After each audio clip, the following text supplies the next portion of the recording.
శ్రీమాత్రే నమ. జయ గురు దత్తాత్రేయ నమ.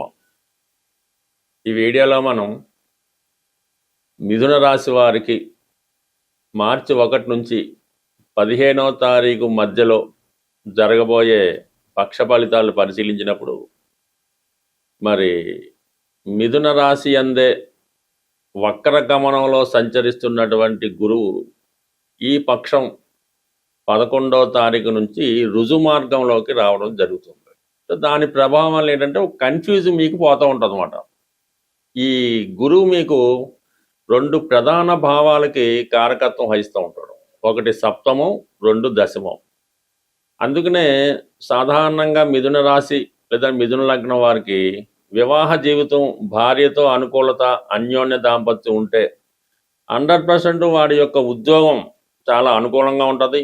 ఎప్పటికప్పుడు ప్రమోషన్లతో చాలా సక్సెస్ఫుల్గా ఉద్యోగ నిర్వహణ బాధ్యతలు చేపడుతూ ఉంటాడు. అయితే దశమ స్థానం ఏమాత్రం ఇబ్బంది పడినా, పాడైనా, సరైనటువంటి గ్రహాలు అక్కడ లేనప్పుడు సప్తమ భావం కూడా పాడవుతూ ఉంటుంది అన్నమాట. అంటే ఉద్యోగానికి ఇబ్బంది వస్తే భార్యతో కూడా ఇబ్బంది రావడం జరుగుతూ ఉంటుంది. అసలు మిథున రాశి వారికి సప్తమ స్థానం కన్నా దశమ స్థానం బలంగా ఉంటేనే వివాహం అన్నది తొందరగా ఇన్ టైంలో జరుగుతుంది. ఆ వివాహం అన్నది మీకు కొంతకాలం పాటు నిలబడుతూ ఉంటుంది. అందువలన వీళ్ళకి అటువంటి 2 భావాలకి కారకత్వం వహిస్తున్నటువంటి గురువు ప్రస్తుతం వక్రగమనంలో ఉండడం వల్ల కొద్దిగా కన్ఫ్యూజ్ ఉంటుంది. ఏదో పెళ్లి సంబంధం వచ్చినప్పుడు ఇది చేసుకుందామా, కొంతకాలం ఆగుదామా, ఇంకో సంబంధం వస్తుందా అన్నటువంటి సందిగ్ధత తొలగిపోయి ఖచ్చితంగా ఒక నిర్ణయానికి రావడం జరుగుతూ ఉంటుంది. అది పెళ్లి విషయంలో ఉంటుంది, ఉద్యోగ విషయంలో ఉంటుంది, అలాగే ప్లేస్ ఆఫ్ చేంజ్, మనకి బెంగళూరు కలిసి వస్తుందా, విదేశం కలిసి వస్తుందా, లేదంటే హైదరాబాద్ బెటరా అన్న నిర్ణయానికి కూడా ఒక కొలిక్కి రావడం జరుగుతూ ఉంటుంది.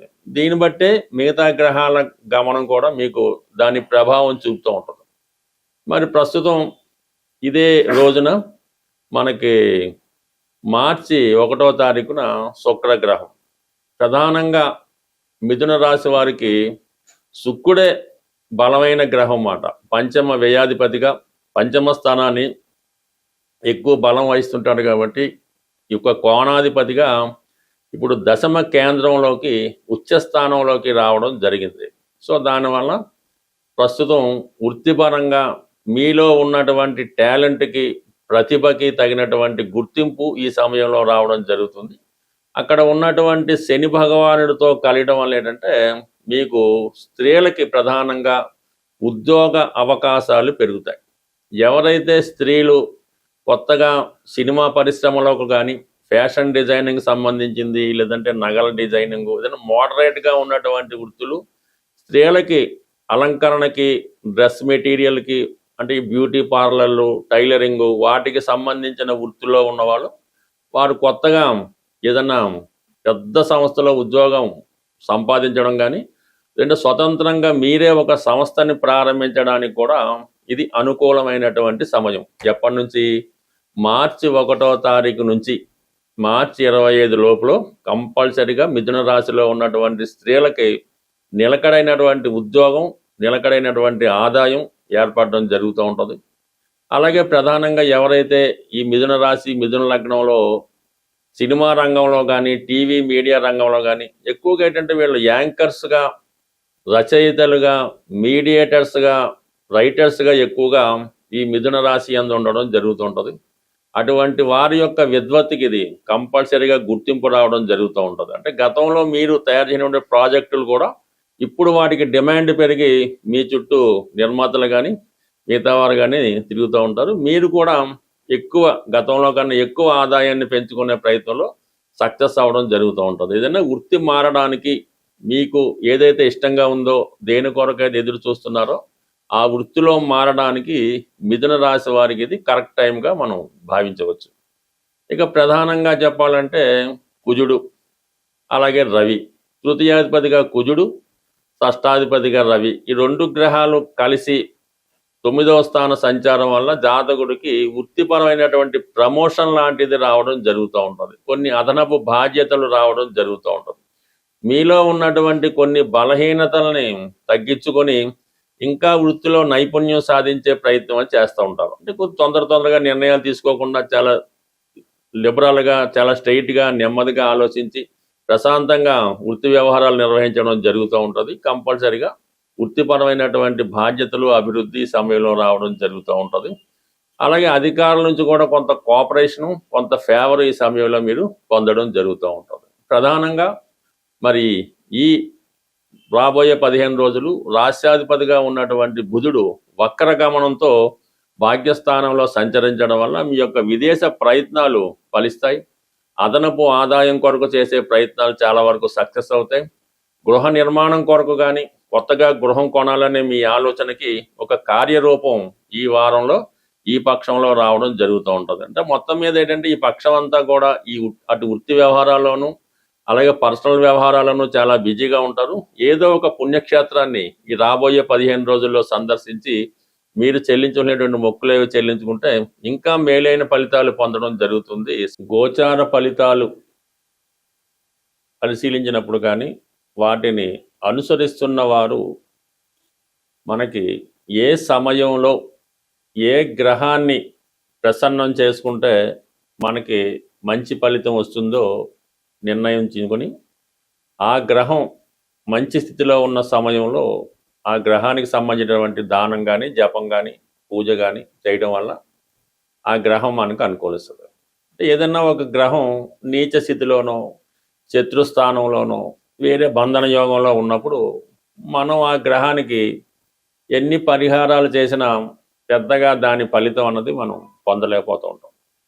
అదే గ్రహం ఉచ్చస్థితిలోనో, మిత్రస్థానంలోనో, స్వక్షేత్రంలోనో బలవంతుడై ఉన్నప్పుడు ఆ గ్రహాన్ని మనం సులభంగా ప్రసన్నం చేసుకోవచ్చు. ఈ విధంగా మనం సులభంగా మన సమస్యలు పరిష్కరించుకోవచ్చు. అంటే ప్రతి గ్రహానికి కూడా అన్ని రకాల ఫలితాలు ఇచ్చే బలాన్ని కలిగి ఉంటాయి.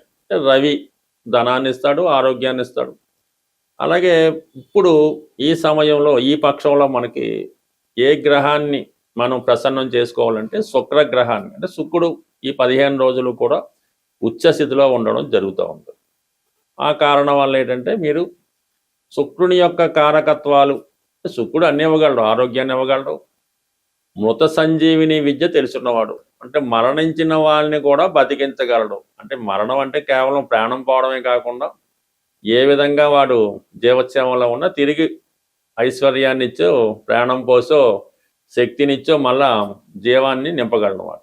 అటువంటి శుక్రుడు మరి ప్రస్తుతం ఉచ్చస్థితిలో ఉండడం వల్ల ఏ రాశివారైనా శుక్రగ్రహ అనుగ్రహం కోసం మరి లక్ష్మీ అమ్మవారిని పూజించడం, సో ఇవన్నీ మనకు అందరికీ తెలిసినవి. అంటే సింపుల్గా పరిహారం పొందాలి, శుక్రగ్రహ అనుగ్రహం పొందాలంటే స్త్రీలని గౌరవించాలి. ప్రధానంగా స్త్రీలని గౌరవించడం, భార్య, చెల్లెలు, వదిన గారు, మదరు, ఎవరైనా సరే స్త్రీలను మీకు బయట వాళ్ళకి అక్కర్లేదు కానీ దగ్గర బంధువుల్లో, రక్త సంబంధికుల్లో మీకు మంచి సౌభాగ్యంతో, అదృష్టంతో ఉన్న స్త్రీలను గౌరవించి వారికి విధి విధానంగా సత్కరించి వారికి పసుపు కుంకాలు, చీర, జాకెట్టు, పసుపు కుంకం, గాజులు, ఈ సౌభాగ్య వస్తువులు ఆ స్త్రీలకి మీరు కానుకగా ఇవ్వడం వల్ల